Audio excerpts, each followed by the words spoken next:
Absolutely disgusting! Hasbro's done it again! Hasbro being ruined by DEI initiatives. Gives us the Cobra Claw with a girl doll! Nobody asked for this! The Cobra Claw classified series and pilot, the female pilot that is I believe that's the Valkyrie buck, and man, she looks cool. I like it.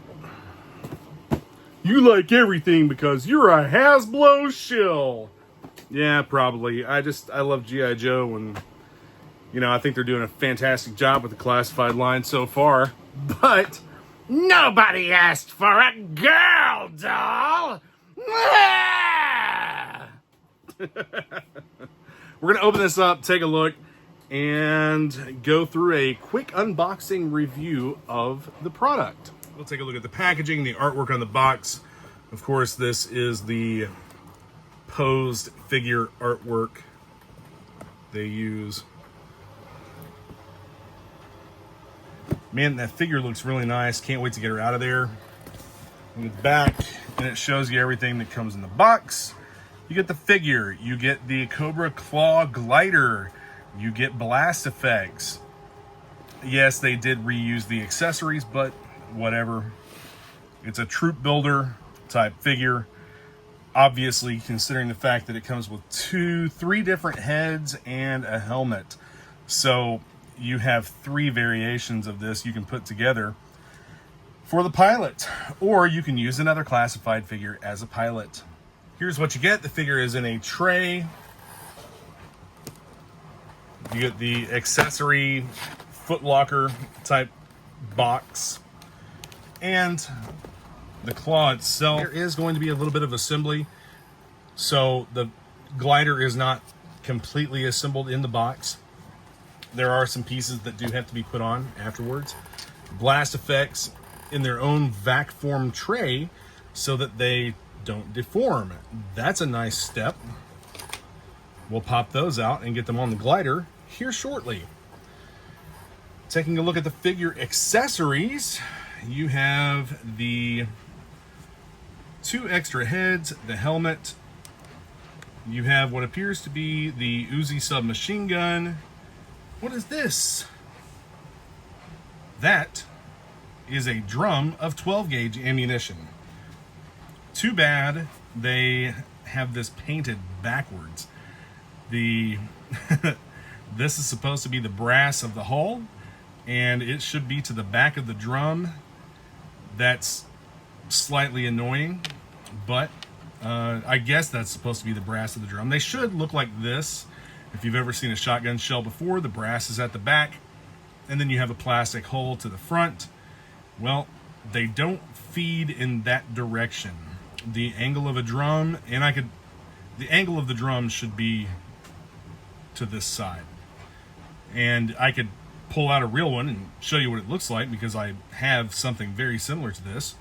But, yeah, they're using what looks like an Origin 12 shotgun. This is built on the AKM platform with a lot of upgrades.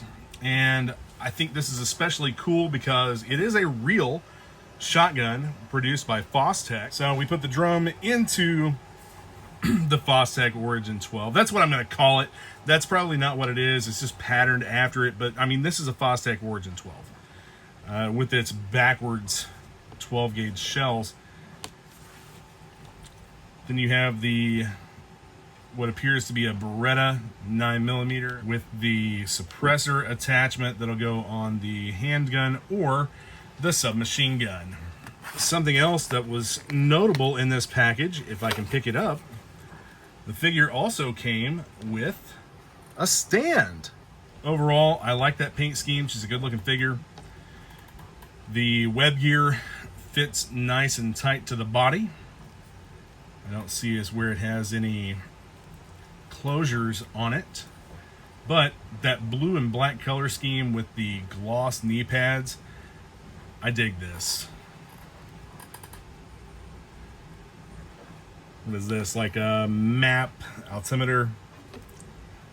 some type of informational device on her wrist. And of course she has the radio. And man, I like the way they did that mask. Check out the detail in her eyes.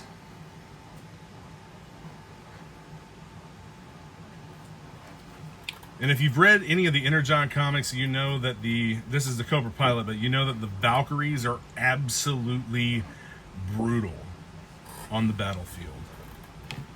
Moving along, we'll take a quick look here at the glider. A few things that I want to point out. The gun on top does swivel back and forth and has elevation. So it's able to move back and forth, it's able to rotate, and it has elevation. Also, your controls operate independently and have a ratcheting mechanism to click them in place.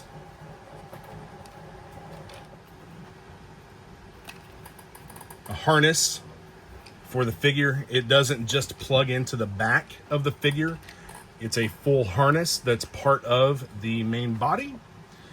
Also, something I thought was kind of interesting, the landing gear, it's on a ball and socket joint. So you have quite a range of motion here for this on both sides. It's also on a ball and socket joint here, the smaller landing gear, but you have stops at the front that only allow it to go forward so far.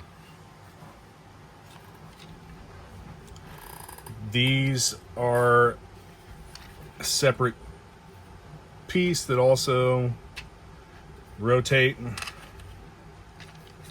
And check out the paint apps on the back. Of course, you have the ports for the blast effects. These move? Nope, they don't move. So let's get things assembled here. Does it go like that? No. It goes like this. Nice and easy to plug in. Doesn't feel like it's going to fall off or anything. Other side. Nice positive lockup. Same over here. And fold up feature for storage. Doesn't really make it much more compact, but it does fold up. So let's take a look at getting the figure onto the glider with the blast effects. Man, I really like that Origin 12 shotgun. I know that comes with another figure, or it's a reused accessory that comes with another figure, but this is just such a cool piece to me. Interestingly enough, the holster that they gave her for the pistol, I'll just drop it on the floor and show it where it goes. But typically the figures that would include the suppressor also have a spot on the holster for the suppressor. She does not. It figures. Hasbro giving figures the wrong accessories. I did remember hearing them say something about getting away from the rubbery, gummy accessories, but man, these are pretty rubbery, and so are these accessories. They're pretty soft, but I will say they're not deformed. That's definitely a positive. Let's go ahead and get her pistol geared up into the holster. It is not a good fit, not a tight fit at all. She may need a different sidearm. Let's see how this goes.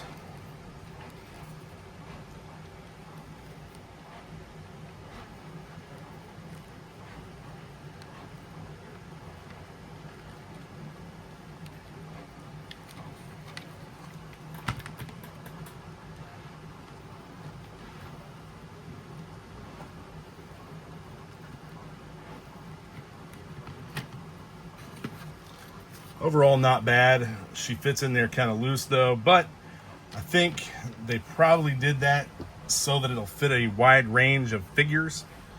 She's not going to fall out or anything. She's just not the best fit inside the harness. This would not be safe to fly. Check out the blast effects.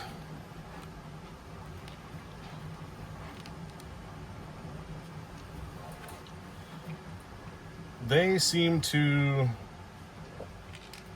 They're okay. They plug in, they stay. I like it. You could do a nice flight scene with this. Now you get to see it all in full view. Overall, a pretty good looking setup. I like the updates they've made to the Cobra Claw, and the landing gear does fold up. So this small landing gear rotates and folds back in, rotates, folds back into the pocket. The large landing gear, the wheels don't really hide away, but you can see how everything's pretty compact, in my opinion. The rubbery, flexible rockets here on the wingtips, they go onto the pegs, they stay on well, and I think that has some, at least, to do with their material makeup. Her hands do hold the controls, so she can fly right by and blast. She can't see what's above her, but she can shoot blindly. maybe flying under a dragonfly or something. And the reason she can't see is because her head doesn't quite have enough room to move up far enough. So she would have to swoop in like so. Also, the figure is able to be mounted onto it with the landing gear down, and it still roll and clear whatever surface you have it setting on. Thanks for joining in the unboxing of this Cobra Claw and taking a look at it with me. Be sure to hit the subscribe button, the notification bell, and comment, like, share. Check out the check out the description for links to things you might find useful, like Facebook groups and my eBay store and a couple of other things. Do have some of these for sale right now, not on eBay, but in the GiJoe Classified Marketplace Facebook group. Feel free to join us there. Just follow the rules and see me live on Tuesday evenings at 6:30 p.m. Eastern Standard Time on the Circle of Jerks podcast, and Sundays on the Toy Talk live stream at 2 p.m. We have had to miss a couple of Sundays these last few weeks, and that's just due to family stuff going on. I do have a new son and just trying to do family stuff. So anyway, thanks for watching. I'll see you again soon. Cobra!